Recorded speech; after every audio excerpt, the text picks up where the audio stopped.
vingtaine d'années.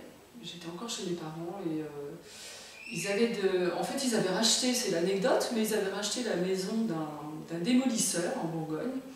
Et il y avait donc des pierres plein le jardin. Et c'est comme ça que j'ai commencé à essayer, avec un marteau, un burin, de faire quelques petits trucs. Alors, je vais commencer par la première, à savoir quel type de pierre j'utilise. Je prends des pierres qui viennent de partout. Ça fait souvent l'objet de voyages spécifiques. On part pour chercher de la pierre. Donc on va en Italie, on part à Carrare. Et à Carrare, on ne trouve pas que du marbre de Carrare, on ramène des marbres de tous horizons de Carrare.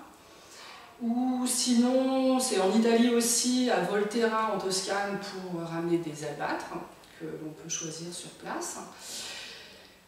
Ou encore dans les Pyrénées, puisque dans les Pyrénées, il y a de nombreuses carrières qui permettent d'avoir des marbres très très différents. Il est arrivé que j'achète des pierres vraiment avec une idée de départ, mais la plupart du temps, je prends des pierres, j'ai un stock de pierres, toujours, et c'est la pierre qui va m'inspirer la sculpture.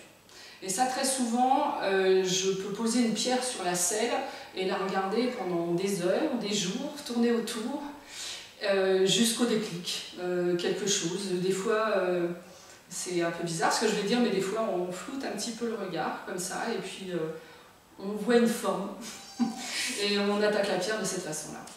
C'est souvent comme ça que je travaille. Par exemple, l'albâtre est beaucoup plus tendre qu'un marbre, et après dans les marbres il y a énormément de différences aussi. Il y a des marbres qui sont beaucoup plus denses, par exemple un marbre noir comme ça d'Isaour, c'est une pierre qui est très dense, alors qu'un marbre de Carrare, je vais le comparer à un morceau de sucre, ce sont des cristaux en fait, c'est très cristallin, et ce sont des calcites qui font que au niveau du grain, ça se travaille, c'est moins dense, donc ça se travaille beaucoup plus facilement.